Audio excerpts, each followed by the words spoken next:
Hello, my friends, and welcome back to the Brightworks. Tell you what, kids these days just don't know how good they had it. Back in my day, Supreme Straits only had one geothermal vent, and it was only accessible to one player, and there was only one person allowed to tech, and everybody had to play by the same exact rules. I feel like we're very privileged to have such a wonderful evolution of a map.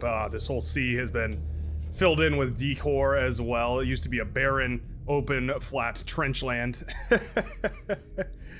I'm so happy every time I get to look at this map. Every single time, I think about where we came from, and to see where we've come to, just puts a smile on my face. Spawning on the southwestern side and representing the red team, it's gonna be a Ling, coming in at 31 true skill and spawning in the gosh, I need new terms for all this. I guess it's the mid lane position. It's more like the naval support position. It's a frontline position now. It used to be right over here, and it's been moved forward over to this section. So I guess it's a frontline spot now. I don't know. We'll figure it out over the next coming couple of casts here as we take a look at this map rather, and we'll see exactly where each of these spots end up being. Oftentimes I've seen players here going into the naval lab on the water right here. So this is not even this is a frontline position now. This person ends up teching a lot of the time. The match has been mixed up quite a lot. Anyway, spawning in the same but mirrored position here, representing the blue team, it's Shootapalooza.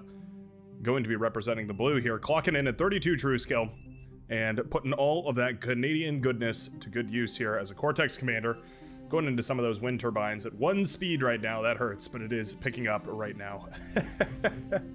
It's one of the few times you'll see me go for a couple of those solar panels as a Cortex commander when the wind speed is low. Those 150 metal solar panels do start to look awfully enticing. Going into a resbot though, and I think that's a great idea here. Resbots allow you to eat up all these trees, of course, and eating up those trees is one very efficient way of paying for a geothermal, which is obviously very accessible if you're starting in this location. Maybe obviously is the wrong word there though. There has been some changes here. We do still have the geothermal up front. This little rover trying to sneak its way past here, getting a decent scout off on Baptiste. It's not Baptiste, I believe that's Baptiste.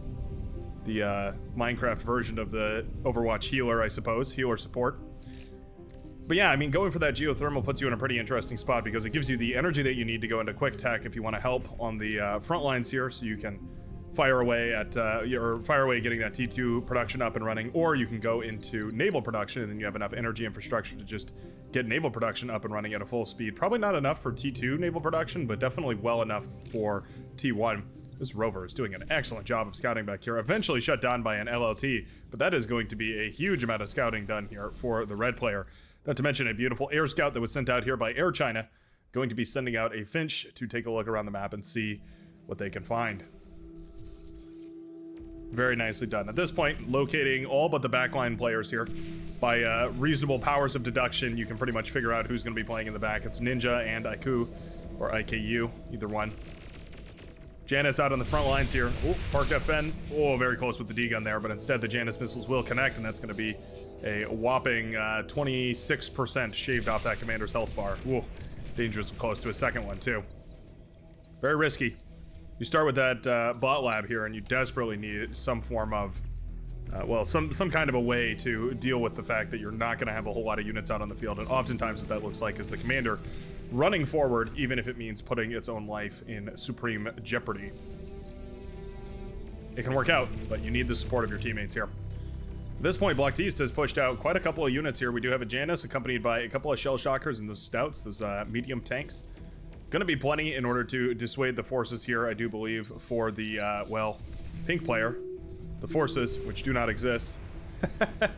Yeah, we're a little behind on unit production, it looks like.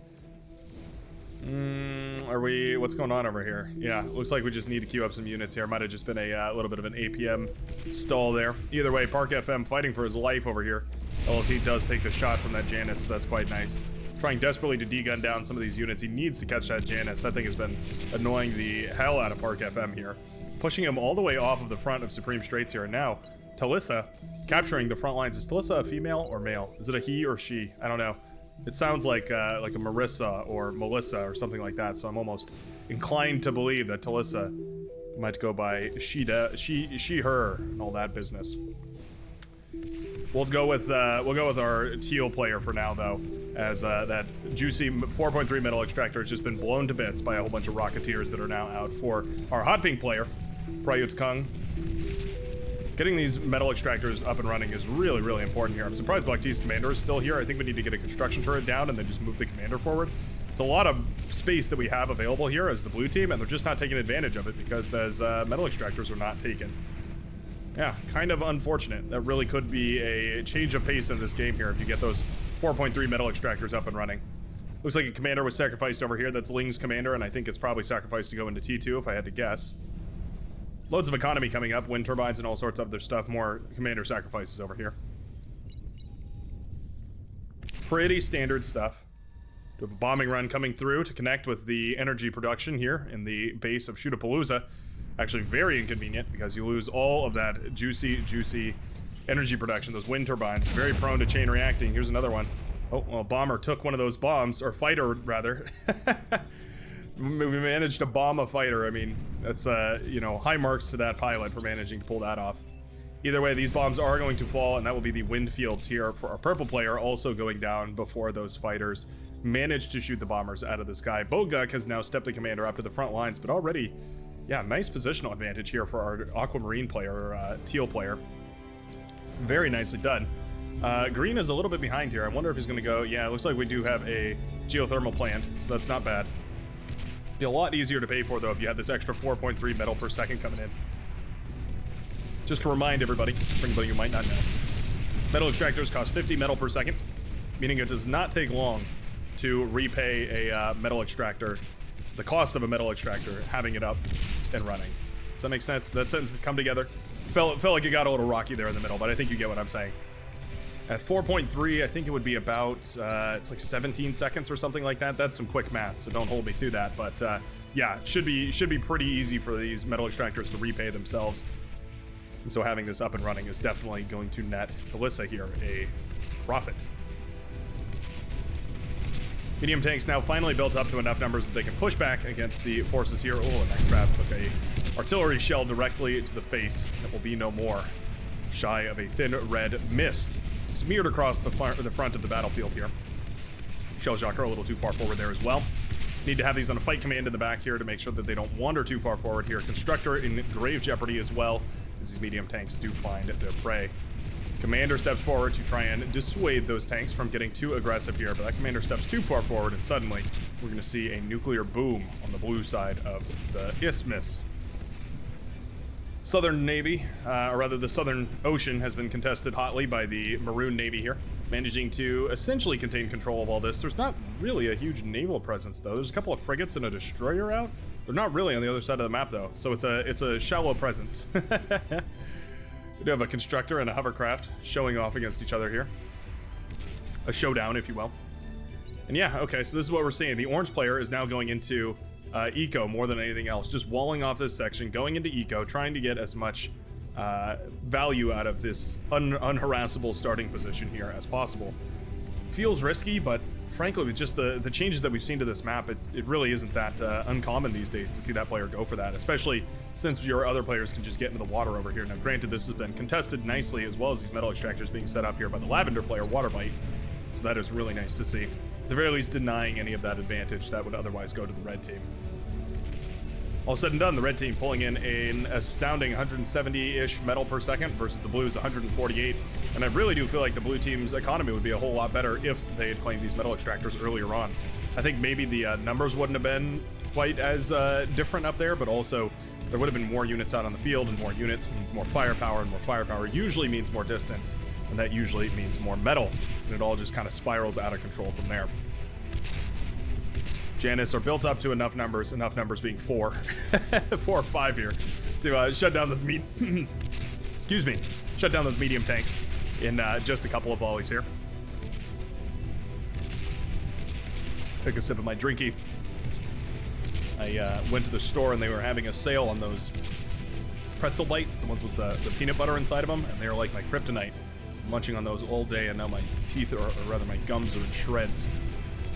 Anywho, Talissa, the last bulwark of defense here in the center of the map, Blocktiste has decided to reinforce with the commander, mostly interested in reclamation here, but will set up some laser turrets here and as a proxy for the defensive units or the assault units. You can always set those up to hide your artillery behind, but it's never a perfect solution, right? Having tanks is usually a whole lot better in the over the course of a game. They're like static defense, except they can move.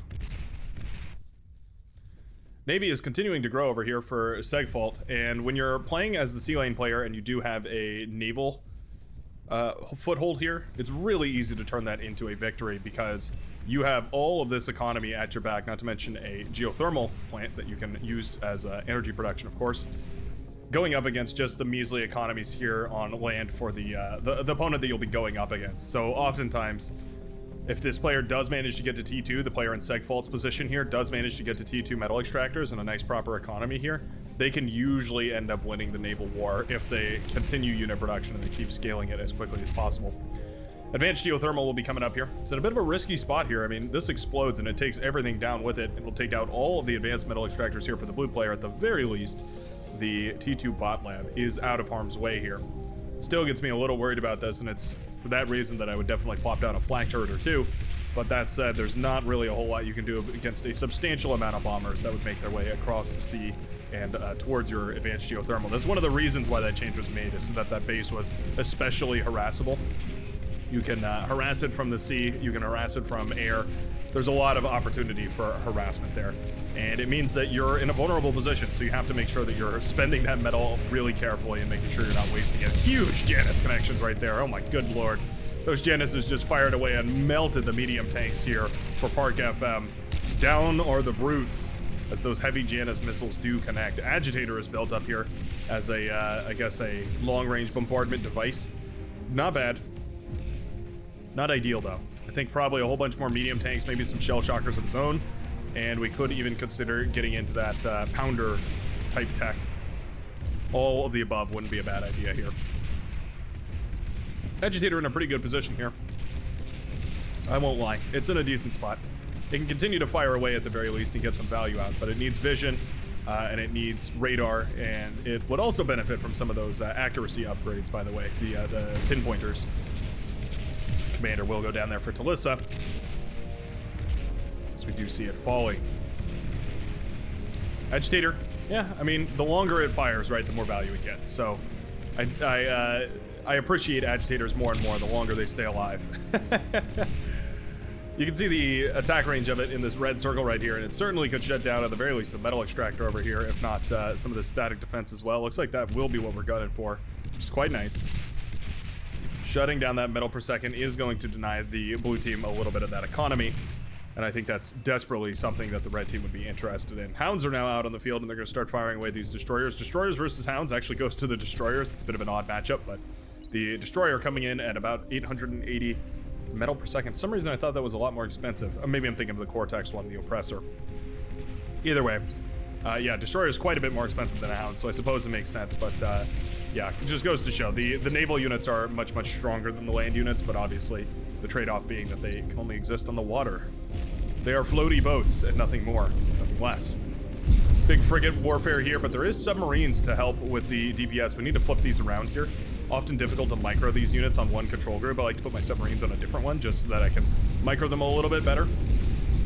But you can see these submarines just tearing this army apart here. This looks pretty bad for Segfault. However, you got to remember all of this metal is well within his range for control. So shutting down this army and eating all of that up is going to end up being a benefit here for the lavender blue, or the powder blue player, I should say. Yep, there go the destroyers. Not able to keep up with that much firepower coming out of those frigates. And just like that, we see the entire army of Lost Screen, well, lost to the depths of the ocean.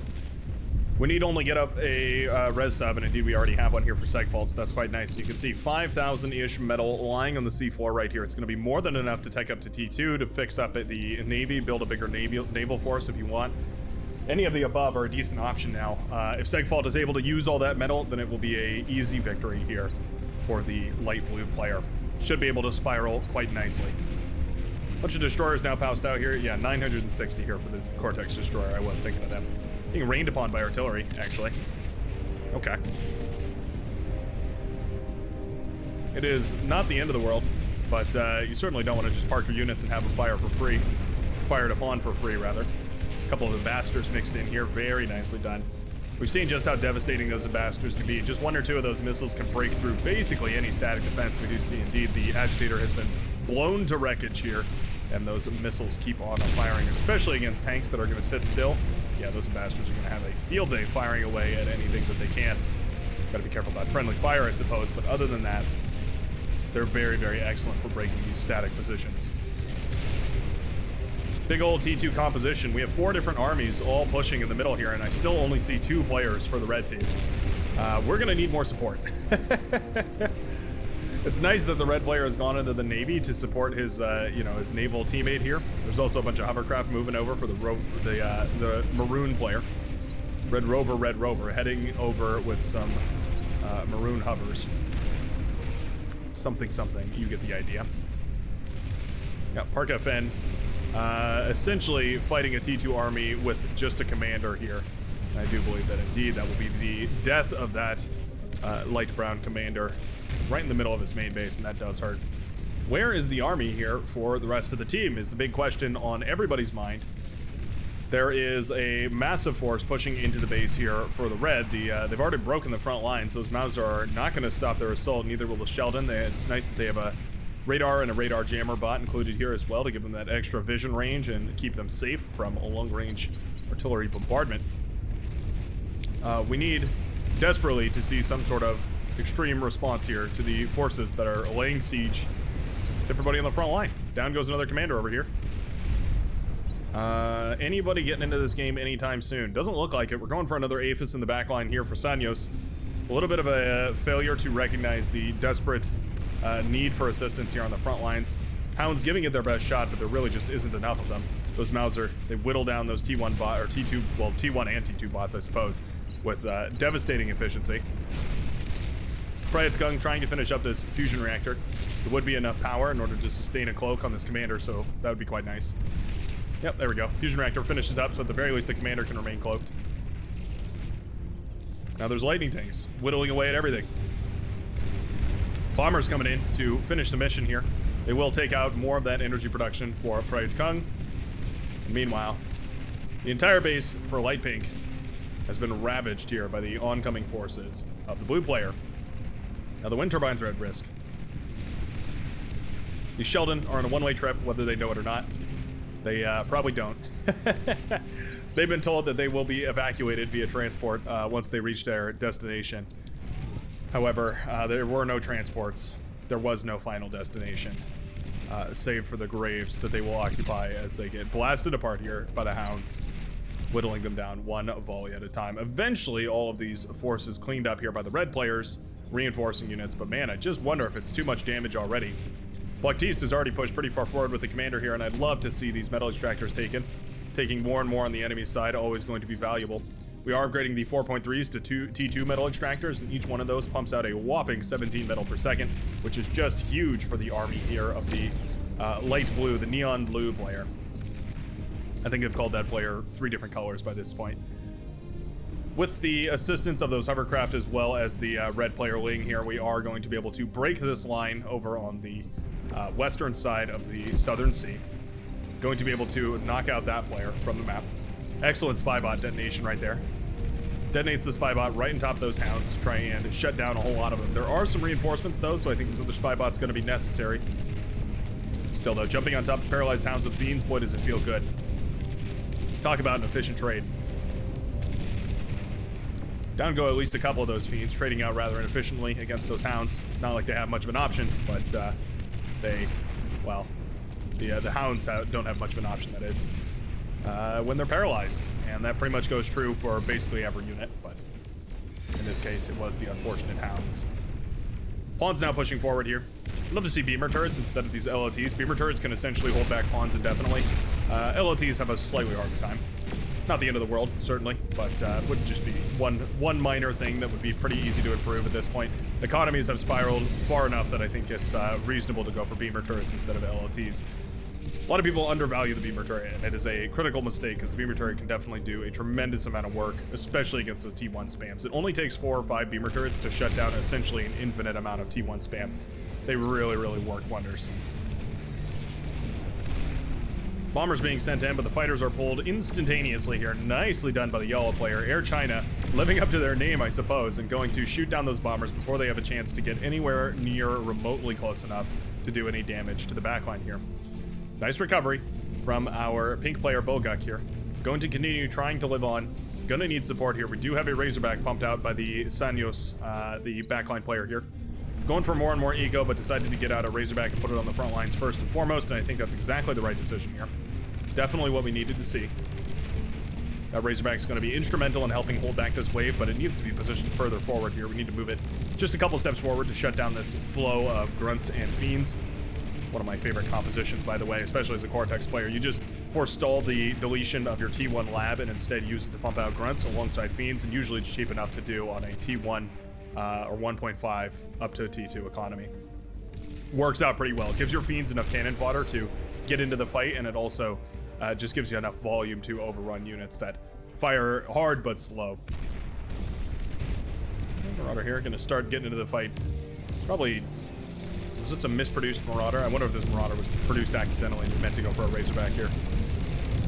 Feels a little bit out of place among its Razorback brethren, but there we go. This Razorback firing away, getting a tremendous trade against basically any of this T1 stuff.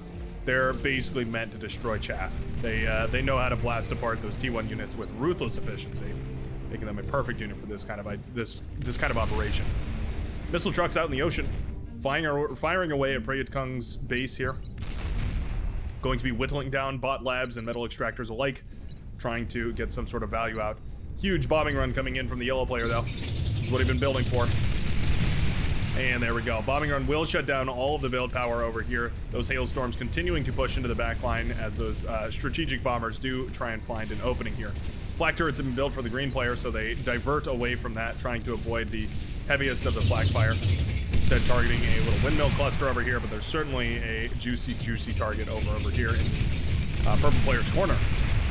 Down go the energy converters, down go the wind turbines, down goes some of the build power, and I have a feeling down goes the advanced fusion reactor that was almost completed over here in just a couple of moments. Well, I guess wind turbine's going to be prioritized here.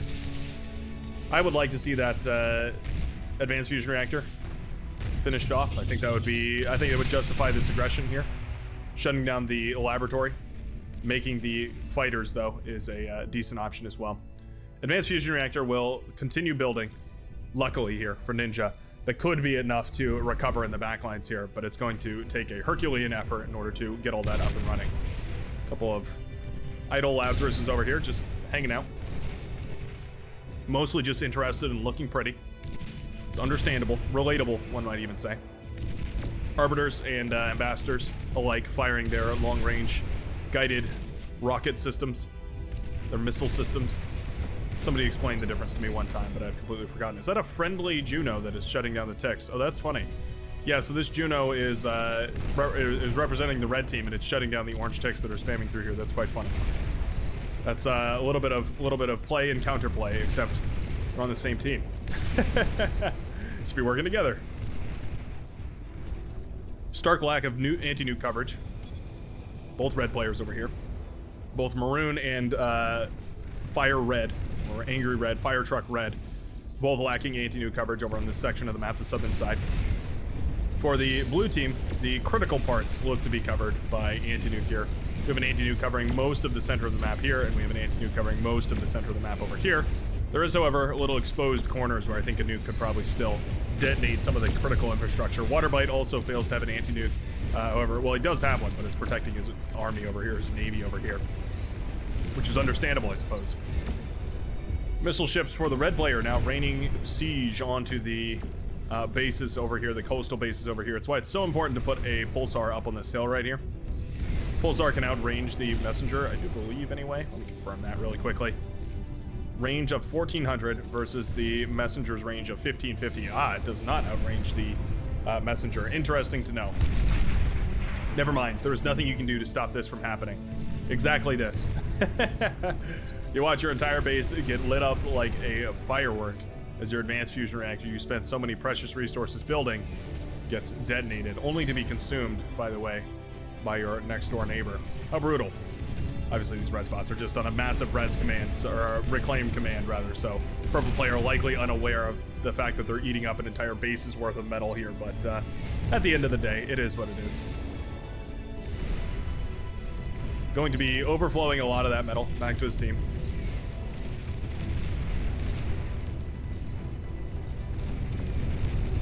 Both teams looking for an opening. Hounds here, engaging with the grunts and the fiends. There are the Razorbacks. I was going to say, they could just step forward and deal with this 100% efficiently, whereas the hounds take a little bit of damage, and it's, you know, it scuffs them up pretty badly, and they have to go back and get repaired, or just collapse from exhaustion. These poor good doggies. There's the Starlights. Try and clean all this up. Despot hits hard, but the Starlight hits harder. Down goes that Despot. Very expensive battleship to lose. Yeah, I mean, effectively just a bunch of T1 siege units, or T2 siege units. Easy to underestimate the Starlight, but, you know, 1 or 2 shots, those segues will blast apart any of even your most expensive units. I appreciate that we do have this missile ship continuing to bombard over here, trying to get as much value out as possible. I don't think they have vision, Waterbite that is, has vision of the fusion reactors over here, and indeed they do not, meaning that the fusions are not going to be targeted over here, which is lucky for the hot pink player who needs them desperately in order to keep these sharpshooters well fed on their hungry energy blasters. Thor now out on the front line. We don't really have any T3 for the blue team. Yeah, we're kind of lingering on T2 right now.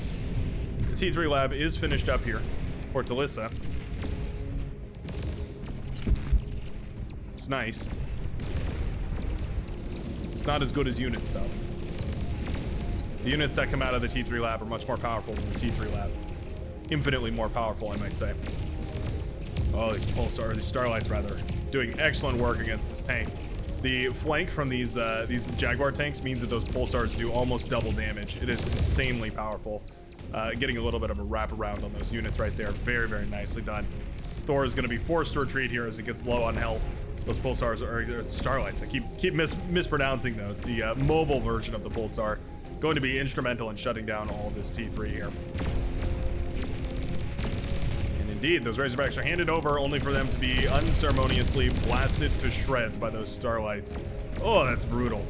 Yeah, the tick spam not able to clean up those Starlights well enough, and indeed, there goes a heavy metal investment right down the drain right now. Everybody is preparing a big push. We do have a big Marauder wave getting ready to swim across the shore, I do believe. Speed up the game here. 2x speed as we watch these armies in the front tiptoe around each other. Sharpshooters trying to blast away T1 spam. Never ideal. Razorback now coming out to try and deal with all of these grunts pushing forward here. The Thor are going to do a decent enough job before the Razorback can even get there, though. So all is well in the orange section of the map. Mammoths serving as a bit of a mobile front line. They're like a static defense, but barely mobile. I know barely mobile is a title that generally only applies to the Behemoth, but I feel like Mammoths are just the Behemoth's, you know, younger cousin. They just kind of, they take great inspiration from their older cousin, but they're not quite as good. Genuinely inspired, but less talented. That's an honorable state of being. It's an honorable place to be. A position of high regard. While the Marauder run-by was charging up, we did have a counter-Marauder run-by, I suppose, here. Sanyos decided to send in their Marauders, try and deal with all of these lightning turrets that were built over here. And there's a few of them, yeah. You know it'd be really epic is if we managed to detonate the advanced fusion reactor and take out the enemy Marauders in one fell swoop. That would be a noble sacrifice. That's something they would make a movie about right there. While that Marauder push didn't get too much damage done, I mean, it wiped out this whole section, which is nice, but didn't manage to take out any eco. It did, however, scout this huge bowl of Marauders that have been building here for Aiku, and that, at the very least, is going to give some forewarning to the red team that there's going to be some kind of an attack on the way imminently. A Thor with Starlight support. Could you name a more terrifying composition? I'd struggle to. I'd surely struggle to. The Thor has an immense amount of HP, and those Starlights have an insane alpha damage output, meaning that you can pair them together for an insanely, insanely powerful combo. There's also a Vanguard with its nozzle pointed high. I'm gonna make a joke about that, put it in the thumbnail. Yeah, that's a proud Vanguard right there. Very happy to see the front lines. It's like a 21 gun salute, right? Anyways, silly Vanguard shenanigans aside, it is firing away those devastating plasma projectiles when they rain down, which takes a hot minute, but when they do an insane amount of damage.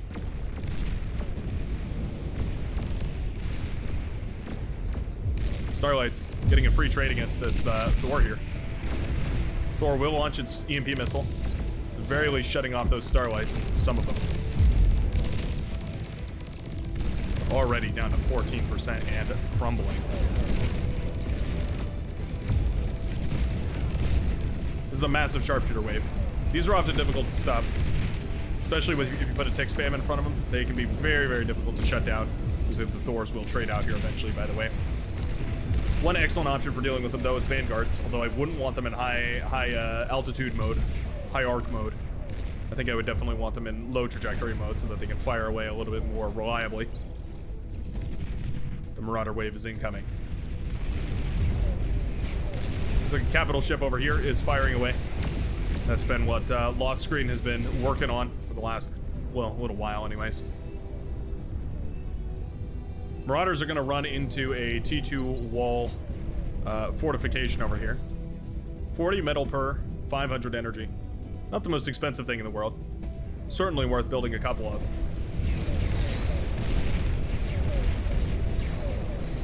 It's a lot of torpedo launchers, by the way.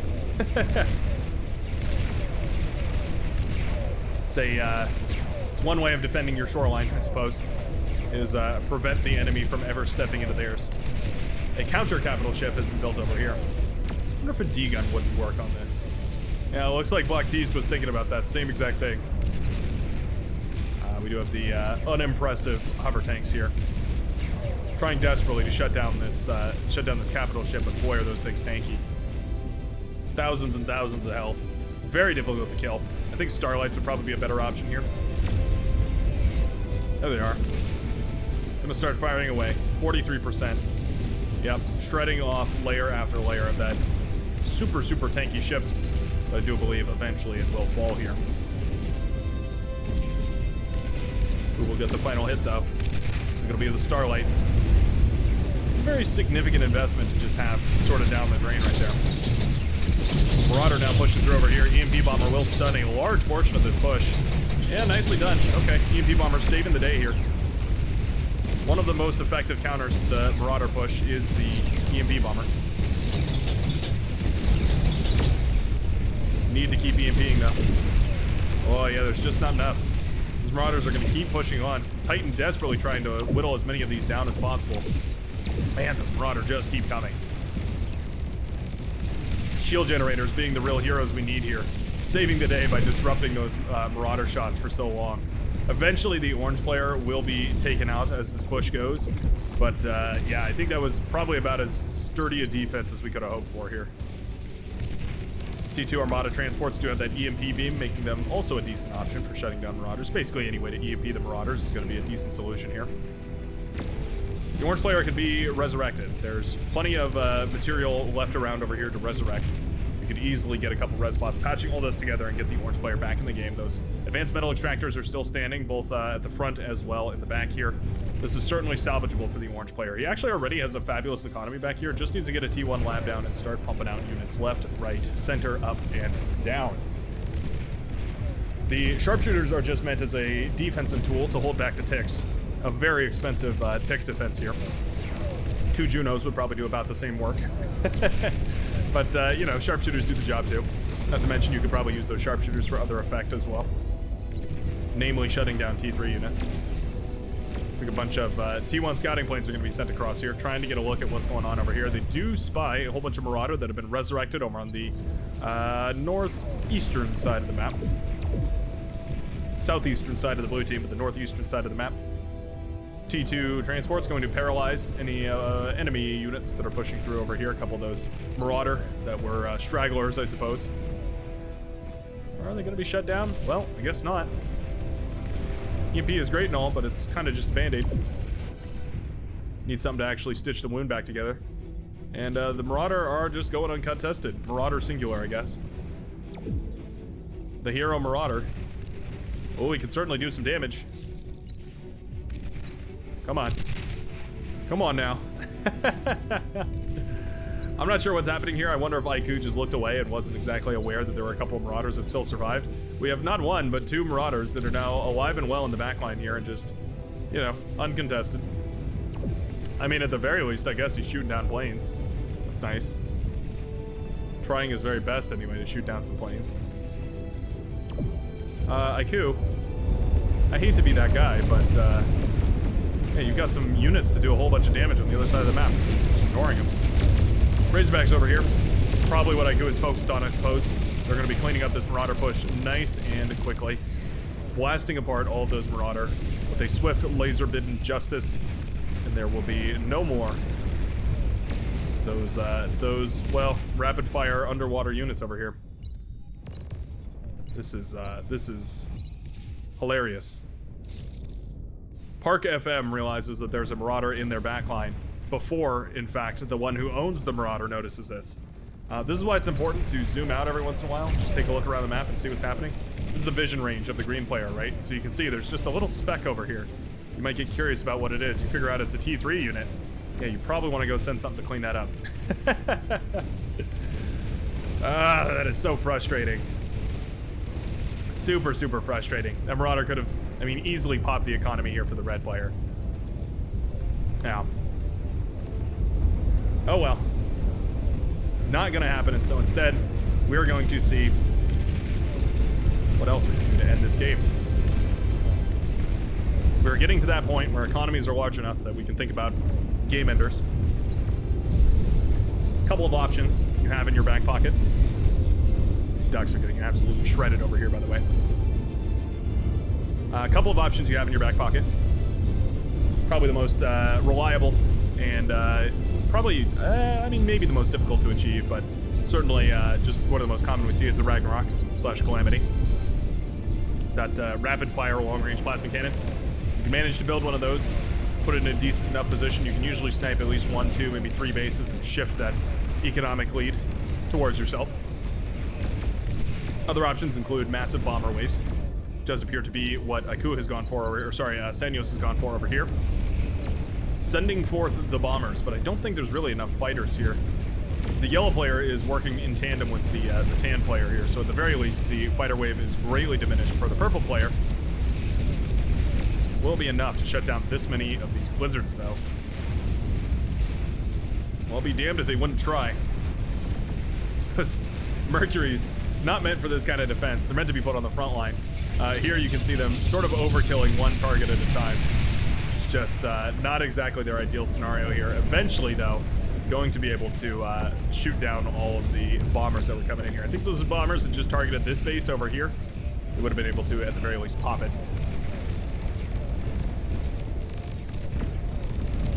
Razorbacks over, or sorry, Thors over here have been degunned down by Goguk. It's a commander with 4 kills under his name, and I have a feeling every single one of those was a Thor that got degunned apart. So I see no blue Thor wreckage anywhere around here. They must have been disintegrated. Beamer turrets. 2 beamer turrets. Shuts down this tick spam. You don't have to worry about it. You have a concrete front line. You don't have to think about it. You don't have to worry about it. It's very easy. 4 Juno missiles. Also does the same thing. Karganeth now getting degunned apart by Boguk. I might be getting a little greedy with that commander. Yeah, we gotta be careful with it. Vanguard up on this hill are contributing a withering amount of firepower, besieging anything that gets a little too close to those spider snozzles, and, well, bursting it down with a just swiftness. Big Razorback march through the middle of the map here as well. And another wave of Marauder will be heading across the map here to try and end things off.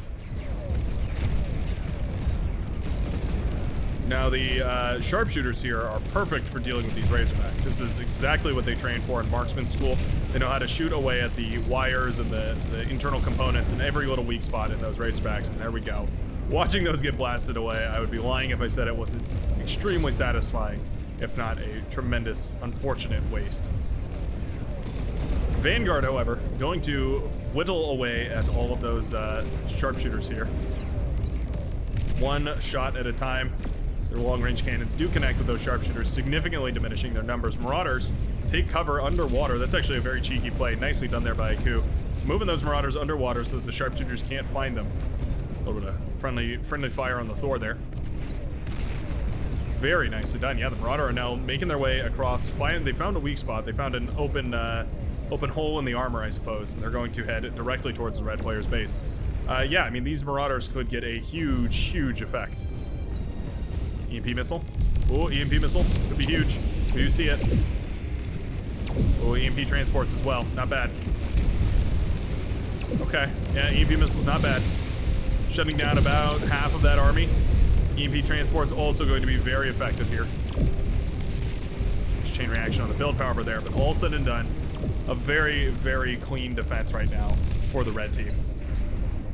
A lot of these Marauders got stuck over here. Unfortunate. Another mass bombing wave sent out here by Sanyos. Does indeed look like he's decided to go after the base over here on the, well, southern side of the northern side. Is that a confusing way of giving directions? Southern side of the blue team's sea lane. Marauder does spy all the fighters moving over there, so at the very least there's going to be a aerial defense, or aerial reaction, I should say, from the blue team, I would hope. There we go. Fighters will be pulled. Yellow and tan fighters both in the mix here, although the yellow fighters are sort of slacking off. Oh no. Half our fighter force is not engaged at the moment.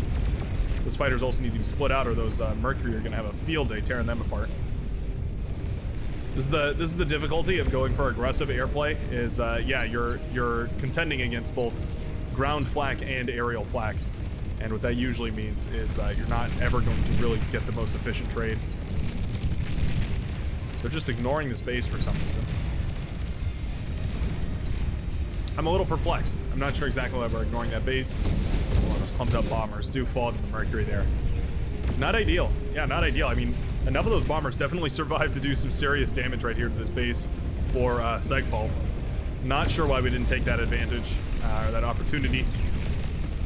But either way, I suppose we're going to get back to it on the middle of the map here. We do see a whole bunch of T3 out now. A bunch of Thors holding the line. There's even a Titan making its way across here. I think full-blown Titan production would not be ridiculous here. We do have plenty of advanced fusion reactors to go into it. Sanyo's going for those bombers, though, and those are very energy expensive. Wouldn't mind seeing more economy, as always. It's kind of the name of the game, right? Always continue growing. Right now, both teams looking neck and neck. 1.7 versus 1.8.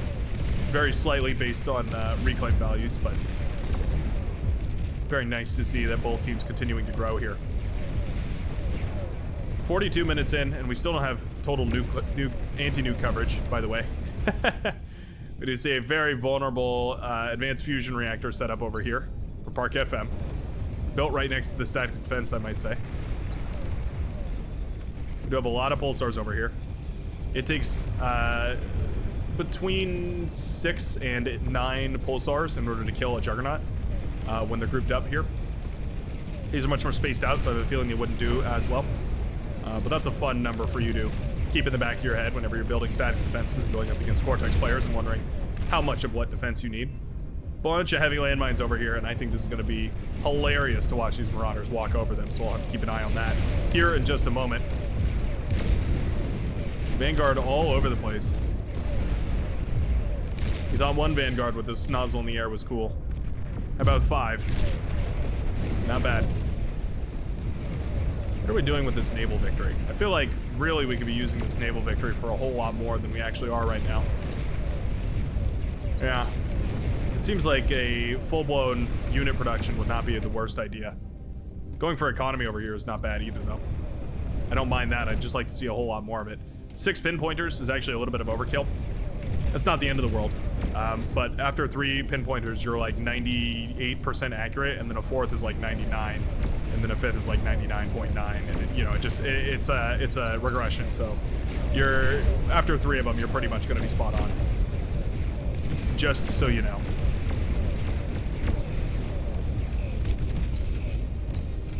And those laser tanks are pitiful, huh? You play with the ATT mod, the one that turns these into turbo laser tanks, Star Wars hover tanks. You play with it one time, and suddenly you just can't lift the cataphract the same way. They just don't perform as well.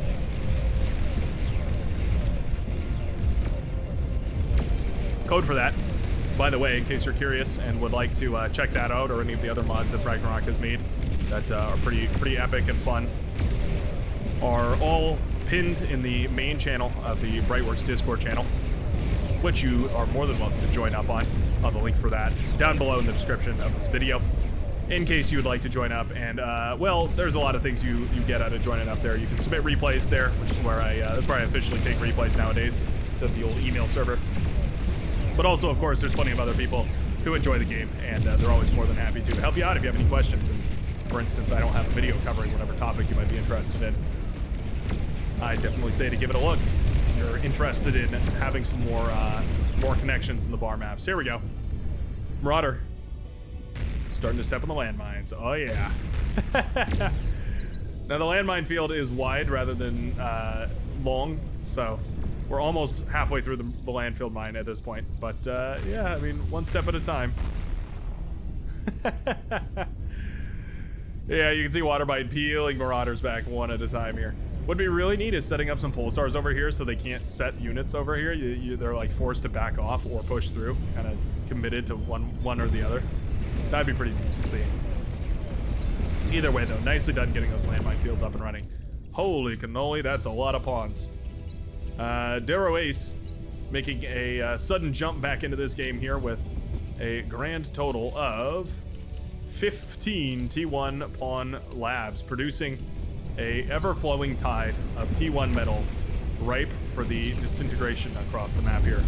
How are those labs queued, by the way? Let's check your spread. Oh, the spread is good, ladies and gentlemen. The spread is damn good. Yep, pretty happy with that. Whoa. Ah, they found the opening. Nuclear missile does connect with Park FM's base, finally reminding the red team that anti-nukes are a thing and are well worth investing in. Immediately, we do see anti-nukes being put up here. There goes Boguk trying to throw one. That was beautiful. Wonderful nuke right there. Took out a huge portion of Park FM's facilities. That's going to be the brown player sent back to the Stone Age. Or Marauder stepping on this landmine. Ah, beautiful. There they go.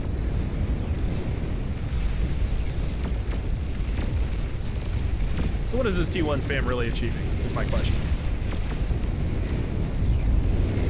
The answer to my question, if I had to guess, is it's close to 0.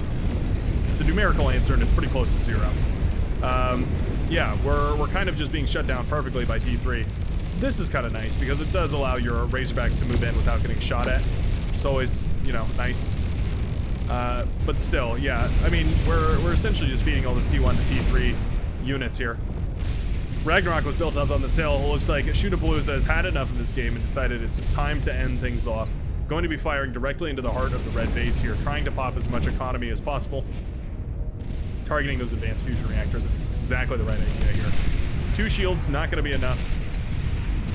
And indeed, well, you think one way or another, we are going to see the red base go up in smoke as all those advanced fusion reactors do pop, meaning that that is just one more player removed from the red line. EP missiles launched. We are not spreading the EP missiles whatsoever. Unfortunately, it's a little unfortunate micro oversight that when you select D with a whole bunch of Thors, you can't right-click and drag to spread them out. You can do that with, say, like the Juno missiles and stuff like that, so it's weird that you can't do it with the Thor.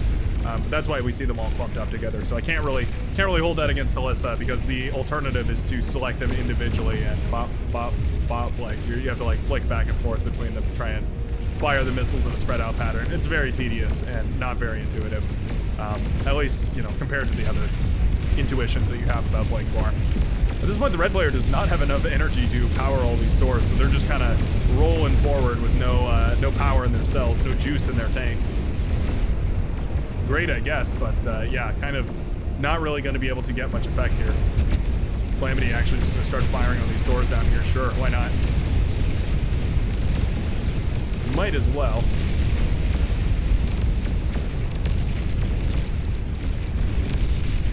And just like that, most of those red doors will be cleaned up very quickly here.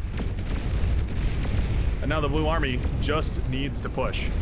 I do believe the blue army trades out effectively here. I think they win this trade. It's a bunch of vanguards here for the orange player. Not really going to be enough to hold the line against a bunch of titans. The blue team just needs to pull the trigger. Having the confidence to do that is another thing. Missile ships over here, by the way. Never truly dealt with. We're setting up a bot spam over here, it looks like, in order to clear out the minefield. That's quite funny. A Juno missile or two would definitely do the trick as well, but yeah, I mean, a bot spam, not the end of the world either. Capital ships now raining down death from afar. And the blue team is just sitting there taking it. I wonder why. Wonder why we're not moving these units forward here. Yeah, I mean, we win this game if we move those units forward. A lot of res bots over here too, so at the very least we can patch up whatever needs to be, well, patched up. Everybody is moved into this back area, which is quite funny. Calamity now firing at the naval facilities over here. It's nicely done. Won't manage to take down the laboratory before this capital ship comes up. That was damn close. Oh, just seconds away from that capital ship being lost in all of its metal integrity.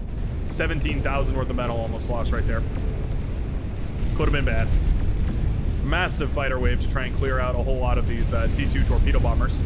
And a counter calamity has been set up. A Ragnarok, rather, has been built over here on this island. Okay. Sure.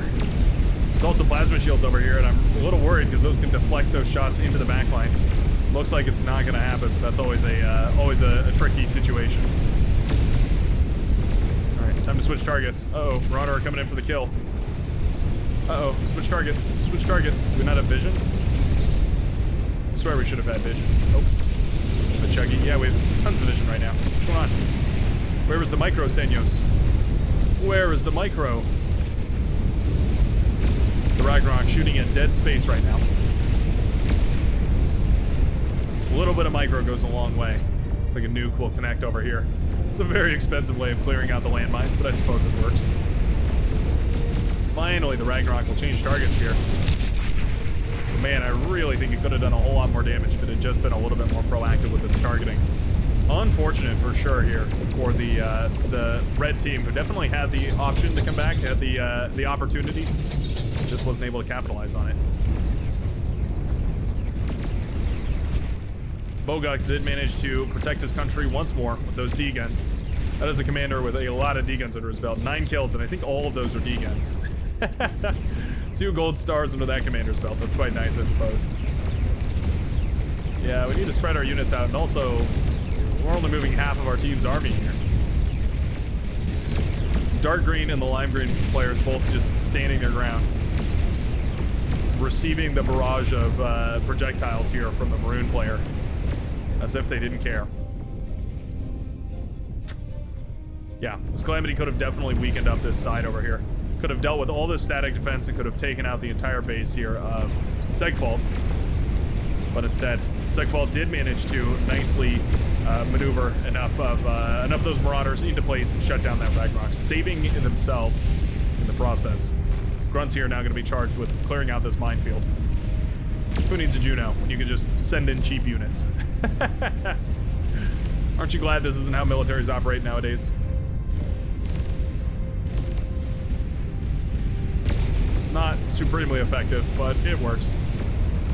Good enough, as they say. Ah, we're finally pulling the trigger.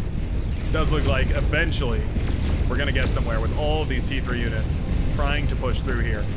Oftentimes you get caught in these battles and you kind of get caught in the mindset of like, well, I don't have enough units to beat their army, therefore I probably couldn't win. And that's not really what you should be thinking of. Really what you want to be thinking of is, do I have enough units to sustainably get past their army with enough left over to destroy their economy? Because no matter how many units you have, if you can't damage their economy, it doesn't really matter. You're always aiming for the economy in this game, and basically nothing else. EMP missiles launched. Yeah, Titans are very prone to EMP. I like it. There they go. EMP missiles do connect with a lot of those Titans. All right, a steady hold here by the hot pink player. I feel like the only one contributing T3 units to the front here. Yeah. I'm not sure why, but for whatever reason, those T3 units are not coming out of anyone else here. I guess we're going for the nuclear option in the back here. It does look like Sanyos is going to be going for quite a few of those nuclear silos. We'll have to see if any damage can be done. Might be some room to penetrate the anti-nuke over here on this right-hand side. Maybe over here on this left-hand as well.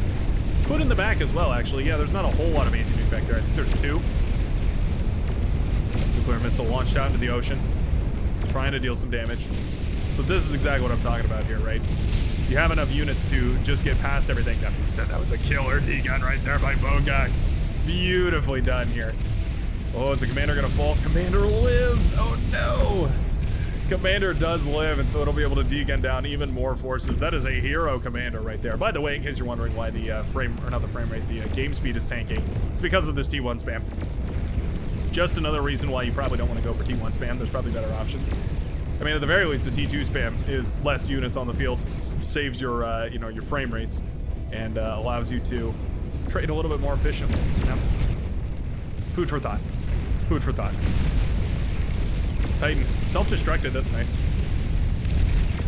I don't know if that single drop in the bucket will be enough to justify all of this aggression over here, but certainly it helps. Leaving one less corpse is just several thousand less metal that you're leaving on the enemy side of the map, especially in a situation like this where you're planning on evacuating anyways.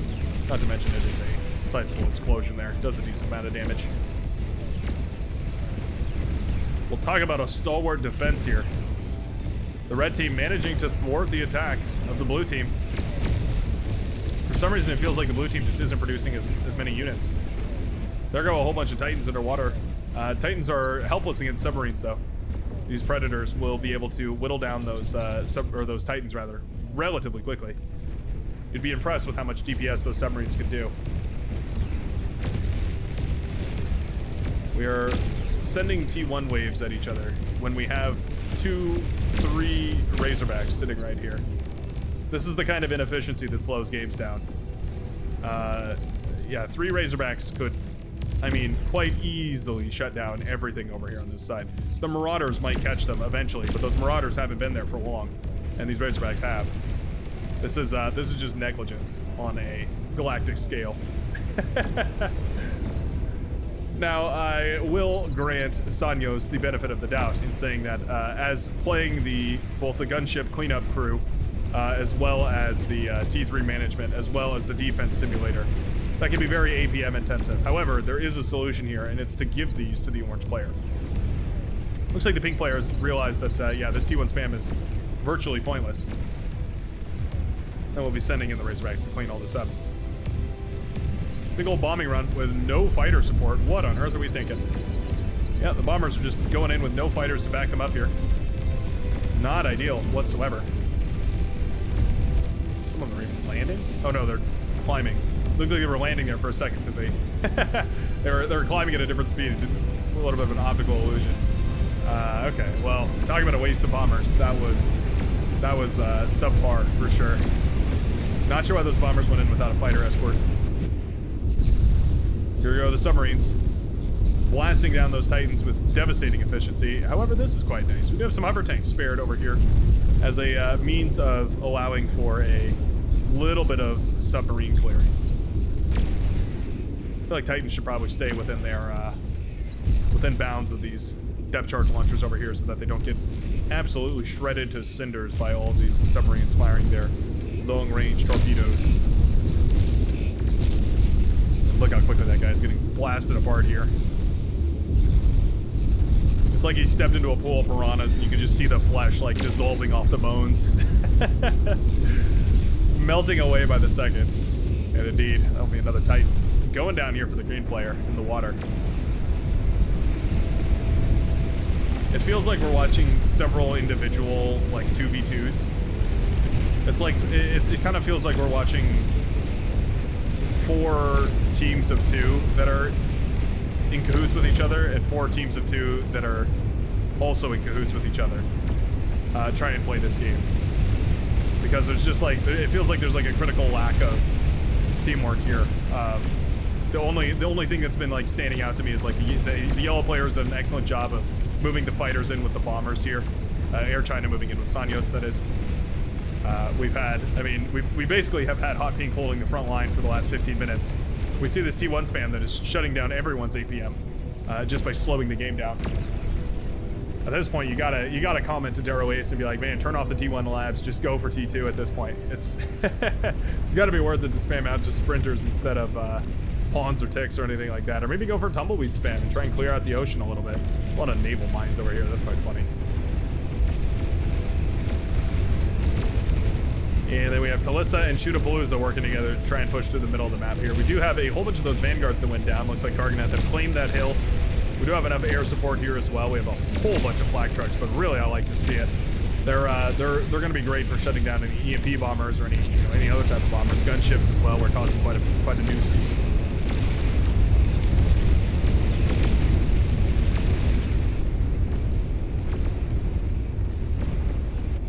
Looks like we do have enough nukes here. Sanyo's thinking about pulling the trigger. We have 23 nukes. I bet they could get a decent enough connection here. Might be able to attack in the back over here. Could definitely pierce through the anti-nuke where there's only one anti-nuke chamber. Are they all charged though? No. No, you have to wait a minute. Make sure that they're all charged.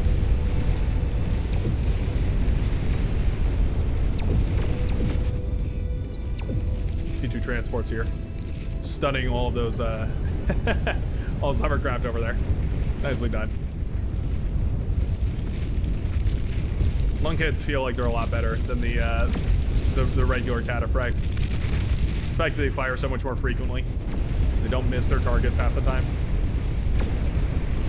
They definitely feel a whole lot more powerful.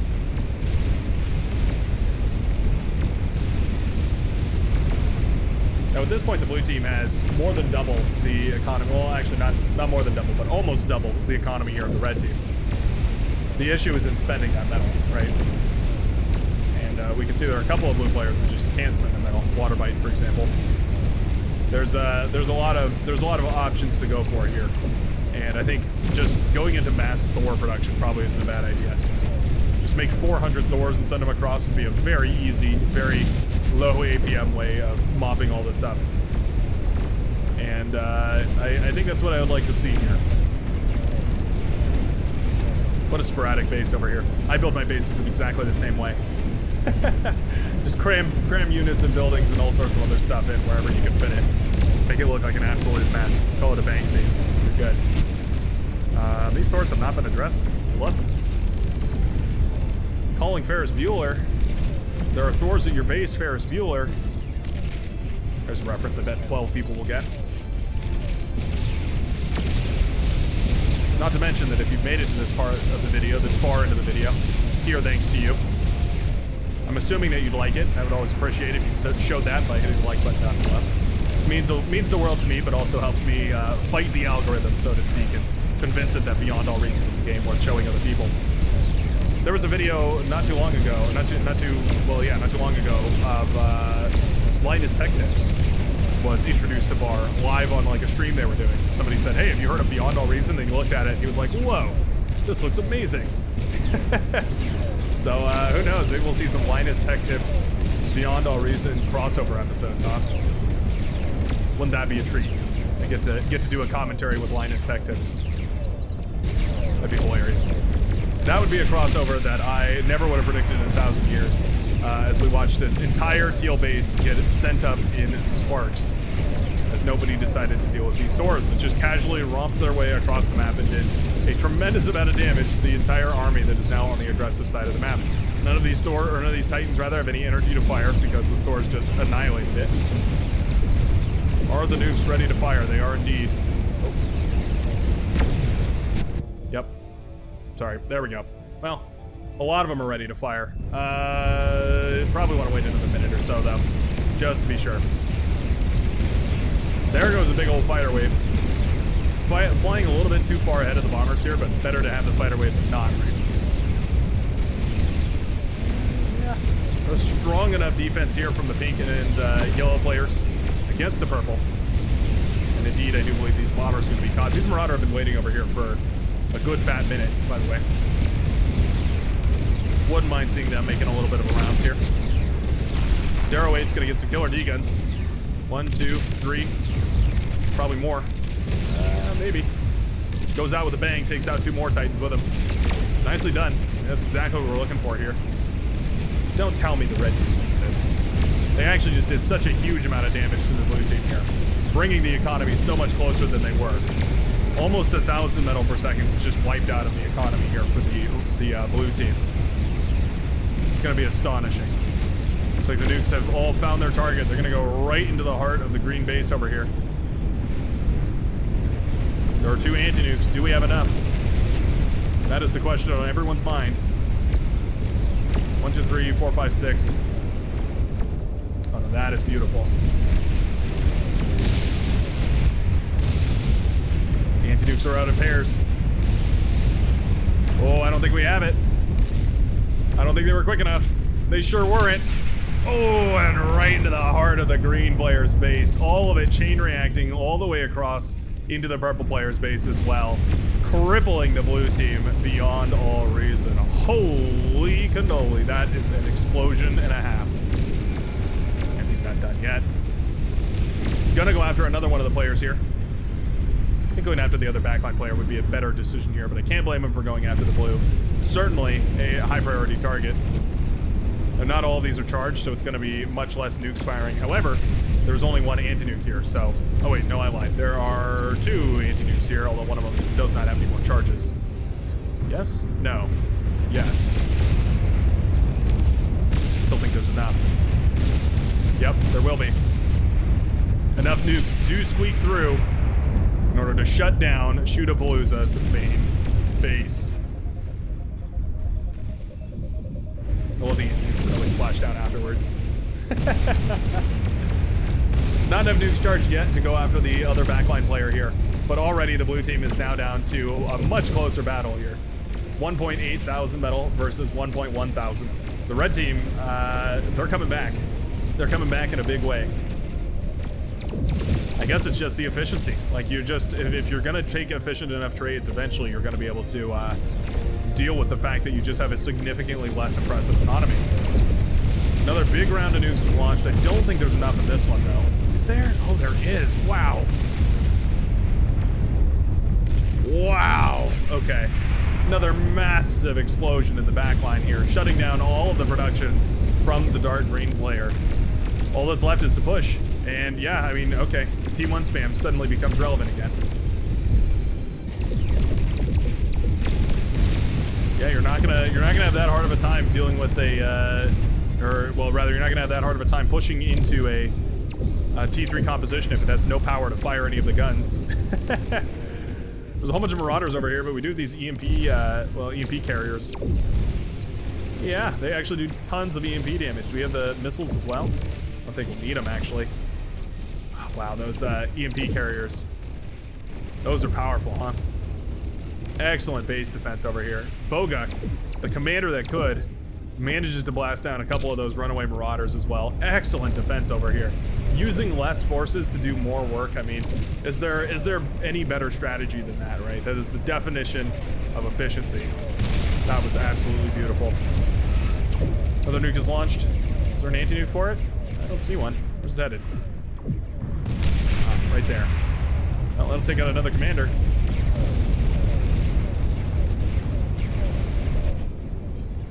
I think we need to charge up one more volley. We need to stop all those and charge up one more volley. Send it across, do critical damage over here. And I think it's going to put you in a really nice spot. And suddenly the economies are neck and neck. Which is impressive, considering the fact that yeah, we essentially just watched not 8 bases, 1, 2, 3, 4-ish bases, 4 or 5 bases get nuked off the map. The economies are still relatively close here. That is remarkable. I also appreciate that the red team has gone for enough anti-nuke defense. Oh, another nuclear connection up there. Takes out all the wind turbines. Man, that is frustrating to restart from. Getting back into the game at this point can feel like such a hassle. Very tricky. There's a Juggernaut. That'd be a prime candidate for a D-gun here. Darrowace is trying desperately. Well, I think the Juggernaut smells it. The Juggernaut definitely smelled it. Oh, we do get the Juggernaut. It costs the commander, but it is a cost well worth paying. Juggernaut does go down, and with that, essentially the blue team is without units. Yeah, we just have pawns running in now. Yeah, they're just gonna head right on in because there's nothing to stop them at this point. A couple of Razorbacks out for the green player, but that's basically all they got. There's a Ragnarok that was set up over here. Not sure if that was worth investing in. There's no bases over there. Suddenly, this resurrected army is now going to start heading across the map here. Tons and tons of Resbots doing their magic, putting back together these units from the dead. What on earth are we watching here? The juicy nuke right into all of these Karganeth right here would be mind-shattering, mental-breaking. Nope, we're just gonna disperse a healthy swath of nukes across the backline over here. Most of them fired. Looks like not all of them were charged, but yeah, I still think that's probably gonna be enough to pierce the anti-nukes here. That being said, they were spread out quite a bit, so maybe not. We'll see. Oh, the anti-nukes are not charged anymore. There's only one that's actually charged. Oh, this is just carnage. Massive connections right there. Wipe out Segfault's base. My goodness. And suddenly the blue team has lost the lead. Nuclear annihilation. Well at hand. I gotta get a shot of these nukes firing away here. Just beautiful.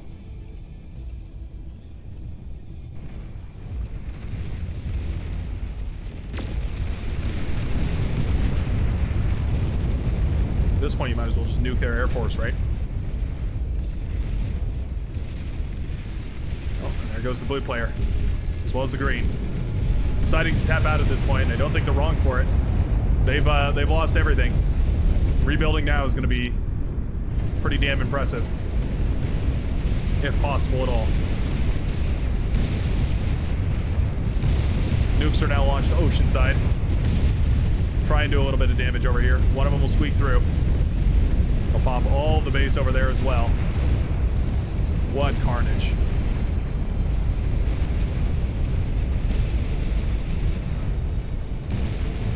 I love that we're using these Resbots to patch up the army. Dealing with the enemy's T3 army is one thing, but then turning it around and sending it back at them, I mean, it doesn't get much more depressing than that. I'm surprised we haven't nuked this Calamity down, by the way. Feels like it's something that would be well worth nuking into oblivion. There's no energy converters here for the green player. Yeah, you can see Bloctiste has tons and tons of energy production, but no energy conversion. Are these advanced? No, those are just regular energy converters. Yeah.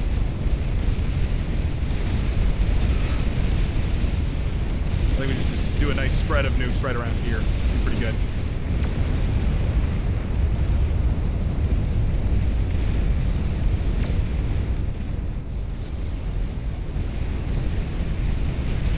There's a lot of anti-nukes coming up and online back here.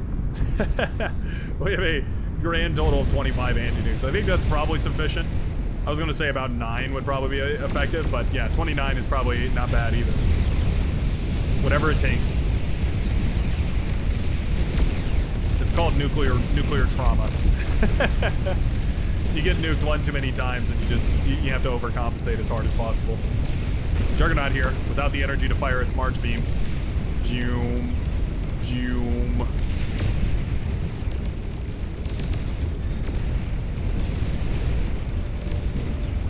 3 is just gonna have a field day walking on by.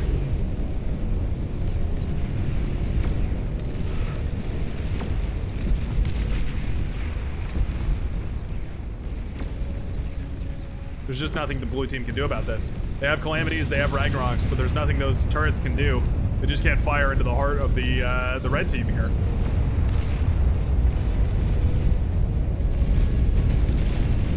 It's a nice little path carved out by those nukes.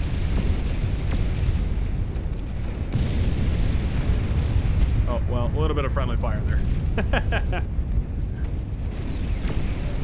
Sacrifices must be made in the name of war. I am genuinely surprised that this calamity has not been nuked to oblivion, though.